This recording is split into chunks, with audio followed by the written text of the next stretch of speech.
suya y para seguir el mismo orden y Federico, luego te introduzco a ti. Así que nada, no voy a presentarme a mí mismo. Tiempo para mí mismo, me dais un toque. Exacto. Me avisáis cuando toque. José Ángel. Está grabado. Vale. Perfecto. La idea es no pasarnos de los 20 minutos y bueno, a ver, yo voy a hablar de un tema muy específico que no sé cómo lo vais a ver y además es un tema muy sencillo que después del día que llevamos hoy de jornadas técnicas y temas absolutamente enredados y complicados, así que yo espero que os sirva un poco de descanso para vuestros estrujados cerebros, pero que, os invito a que lo penséis desde dos perspectivas. Una perspectiva, lo que es clasificación energética de ascensores, pero os invito a que penséis un poco o que reflexionéis desde el punto de vista en el que yo participé desarrollando este servicio, que es clasificar energéticamente equipos.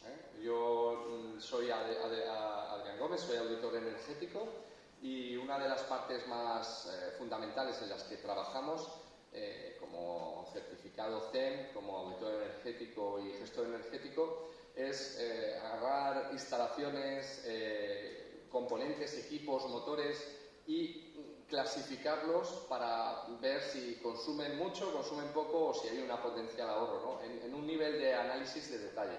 Por lo tanto, nos vinieron un cliente y nos dijo: tengo 200 ascensores, soy el Metro de Madrid, me gustaría realizar una clasificación energética de mis ascensores de Madrid. El procedimiento es en base a una normativa internacional, que ahora os contaré un poquito para que veáis un poco cómo ha funcionado el proceso, pero básicamente se puede resumir en una presentación, en un slide, el trabajo realizado. Coger la documentación del equipo a analizar, en este caso un ascensor, que es una máquina estandarizada, repetible, que conocemos sobradamente dónde consume, qué tipo de energía consume, electricidad, etcétera. Dentro del mundo industrial pues entenderíamos que es una máquina sencilla, relativamente sencilla, evidentemente yo no podría construir una, pero es una máquina entendible. Realizar mediciones de consumo y estandarizar mediante las tablas de estandarización, obtener un informe y una clasificación energética de este equipo. Y como os digo, esto se ha hecho para 200 ascensores, que se puede replicar muchísimo más. Es una experiencia de un caso de éxito, un caso que ha salido muy bien y que todo el mundo quedó muy contento y que y ahora veréis un poco hacia dónde puede ir esto. La normativa, disculpadme, así que igual va por allí.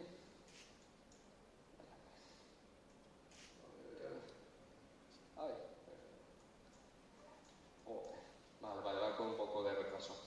En 2007 surge una normativa que los alemanes se vienen arriba y deciden clasificar los ascensores. Y bueno, nadie había caído en esto, y igual que se hizo una normativa para clasificar aires acondicionados y el Energy Star americano, pues se inventan una tabla, una metodología para clasificar, un estándar, un procedimiento, y fueron pasando los años, no fue funcionando y tuvieron que ir haciéndole un poco de revisiones hasta que llegó a nuestros días una normativa que realmente pudimos aplicar. A mí ya me llegó una experiencia de clientes o empresas que estaban interesados en sacar adelante estas certificaciones, pero fallaba la tecnología, fallaban los medios, los profesionales, el conocimiento, y yo me incluyo, todos fallamos un poquito en esto.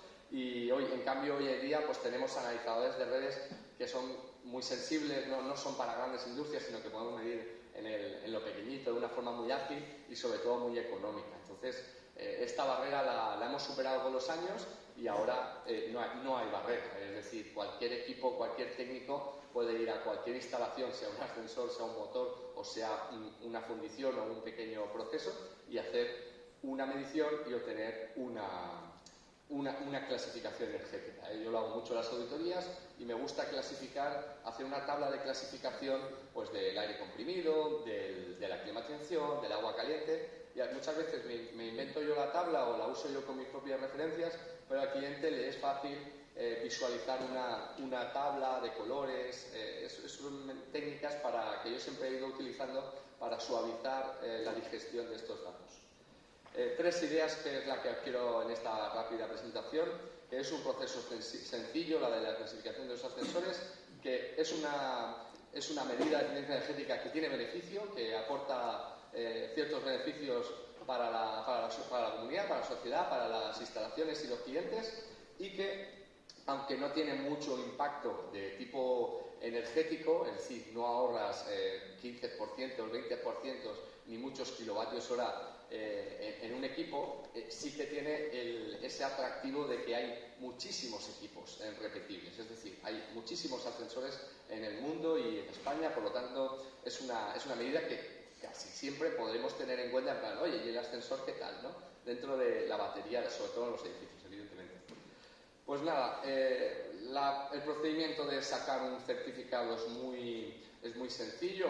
Bueno, para que veáis un poco, para trasladar a todo el mundo, se recopilan los datos técnicos del ascensor, carga, personas, tecnología, si es de tracción, etcétera. Esto lo tenéis en la presentación y es bastante normal.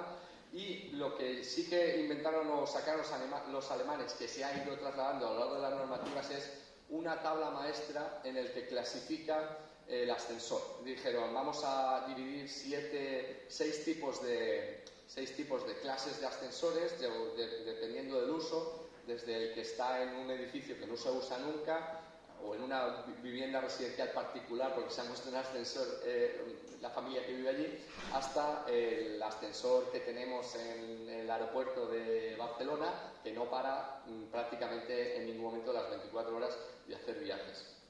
Hoy en día incluso los ascensores entramos a verlos y te dicen cuántos viajes hace en promedio cada día, o sea que esta tabla es muy fácil de seguir. A partir de aquí, el procedimiento tiene 2 fases de medida. Una es lo que gasta el ascensor, lo que consume el ascensor en reposo, y lo que consume el ascensor en funcionamiento.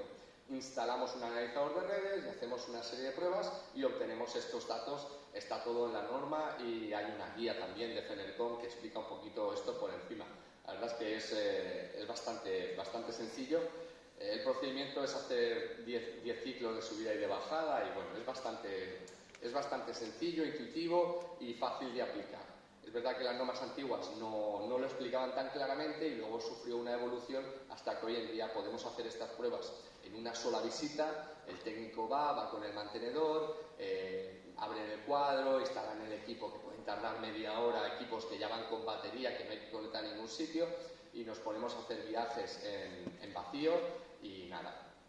Un inspector o un técnico o un operario de una empresa de mantenimiento puede hacer este trabajo muy sencillo y por lo tanto viene asociado a costes relativamente pequeños. Esto no es una auditoría energética de un ascensor, es unas pruebas para verificar el consumo de los ascensores. Obtenemos la demanda de energía mediante las fórmulas que ajustan a lo que es el consumo, una forma de estandarizar la energía en funcionamiento, obteniendo una clasificación de energía en funcionamiento, y haciendo medidas en vacío tenemos una clasificación en reposo, en los stand-bys. Hay un stand-by, justo cuando para el ascensor es un momento de reposo, y luego cuando pasan los minutos los fabricantes han introducido un reposo más de larga duración que hay que medir también, porque hay ascensores que están muchas horas del día en ese segundo stand-by, por lo tanto se tiene en cuenta esta peculiaridad. En conjunto, cuando se hace el análisis, nos sale un número final de consumo de kilovatio a año y clasificamos dentro pues, de esa tecnología, esas características de ascensor, etcétera.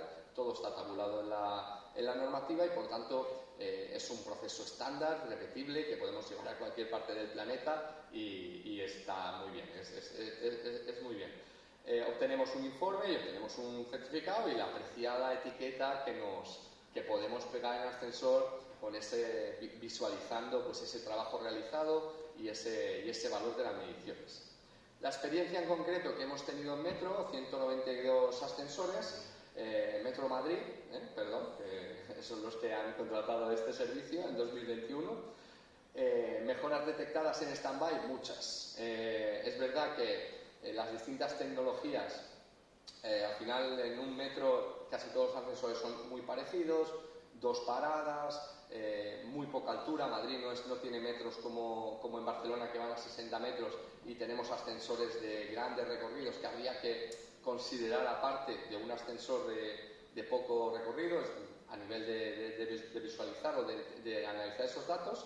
Pero ya podemos ver dentro de ese estudio cómo muchos están en una clasificación buena, una letra A, una letra B, que son buenas clasificaciones, pero ya empezamos a ver clasificaciones tipo C, tipo D, que si analizáramos en detalle veríamos que mayoritariamente se deben al tiempo en reposo, es donde están las pérdidas de los ascensores. Pues derivado de este trabajo ya obtenemos ese beneficio, que es detectar ascensores que son idénticos o que tienen la misma tecnología de tracción, tienen un buen motor con variador de frecuencia de última generación, porque se ha hecho el ascensor relativamente en los últimos 5 o 10 años y han puesto una buena tecnología, pero no siempre las cabinas pues ya o han tenido una reforma o se han modificado, y ahí es donde empieza a sumar kilovatios en reposo, kilovatios perdidos. Es un tema curioso, porque al obtener el certificado ya está pensado por los que lo crearon, a los que yo respeto mucho, y por lo tanto ya empieza a generar ese beneficio fácil de entender y fácil de solucionar. Le doy al botón a ver si pasa. Ahí está. Una conclusión interesante que obtuvimos en este estudio es que hay una nueva tecnología de ascensores que producen energía en el recorrido más favorable, es decir, bien sea en la subida porque no tienen personas y todo el peso de la carga desplaza la cabina hacia arriba, favoreciendo que vaya, o porque en una bajada lleva mucha carga, entonces el motor no trabaja. Una marca de ascensores Otis ha sacado una generación, supongo que los demás fabricantes también están trabajando, un ascensor que incorpora una producción de energía. Por lo tanto, cuando realizas la medición aparecen ahí 250 vatios de consumo en la bajada y 136 vatios de producción en la subida, por ejemplo. Y esto, hacemos un balance de energía total consumida y nos mejora la clasificación. Pero cuidado, porque el mismo ascensor colocado en lugares diferentes, un ascensor en el que, y esto es lo que hemos observado al obtener la clasificación, un ascensor que trabaja mucho, que está en una estación de Madrid, de las centrales, de las que tienen muchísimo tráfico, se pasa muchísimas, tiene una clasificación mucho mayor y muchos más viajes diarios, por lo tanto, su consumo de energía es muchísimo menor y alcanza una letra A, mientras que ese mismo ascensor situado en final de línea, situado en esas estaciones casi fantasmas que tienen unos cuantos viajes al día, entra en una clasificación de las más pequeñas, en menos de 300 viajes día, y por lo tanto ya baja la clasificación a una letra C, que sigue siendo una muy buena clasificación, pero aún así la diferencia está en el 50% del consumo. Esto llevado a los 25 o 30 años que va a estar la vida útil del ascensor, pues evidentemente tiene un coste. Por lo tanto, ya aprendemos que cada tecnología, cada equipamiento, pues tiene un lugar donde tiene que estar, y a lo mejor un ascensor que si va a estar destinado en una zona donde no se va a utilizar, te interesa que tenga un reposo de casi cero y un funcionamiento, pues el que sea, porque al final no es la parte importante. Bueno, para que veáis un poco el tipo de análisis que de muy poquito se empieza a sacar las conclusiones. Y ya para terminar, los beneficios que tiene esto, pues lo que un poco hemos ido comentando durante la charla, es una nueva oportunidad de mejora que pues a lo mejor no habíamos tenido en cuenta en edificios, pero universidades y hospitales y tipos de edificios que tienen mucha verticalidad, residencias de ancianos que son edificios que el ascensor es una parte fundamental, y por tanto es un consumidor, identificamos un uso intensivo o un uso significativo de la energía del edificio, y por lo tanto también, pues eso, cuando ya hemos hecho eficiencia energética en otros apartados, pues aquí surge una nueva oportunidad. También el tema de detectar directamente el stand-by, que muchas veces, de hecho, ocurre de tener el stand-by mal configurado y el ascensor tiene la capacidad de entrar en reposo, apagar la cabina y ir desconectando sus sistemas, y no está configurado ese aparato. Y eso nos ha pasado pues en ascensores que se utilizan poco como en una feria de congresos, etcétera, que llegabas y estaba todo encendido horas y horas y horas en los que no había consumo. Y bueno, ese toque de concienciación, de ver una etiqueta energética cuando entra el usuario del ascensor y tal, que siempre, pues eso, aporta un poco de concienciación al conjunto. Para terminar, me he saltado he borrado una transparencia. Hay 1 millón de ascensores, se estima que hay sobre 10 millones de ascensores en el mundo y se estima que hay 1 millón de ascensores en 2017 según la guía Fenercom. Así que supongo que estamos ya rondando el 1,5 millones o millón y bueno, se habrá parado un poco la construcción en esa época, pero bueno, que hay muchísimos elementos y por lo tanto hay muchísima oportunidad de dar un paso para adelante y llevar un poquito la eficiencia energética a otras partes de los edificios. Espero que os haya gustado y luego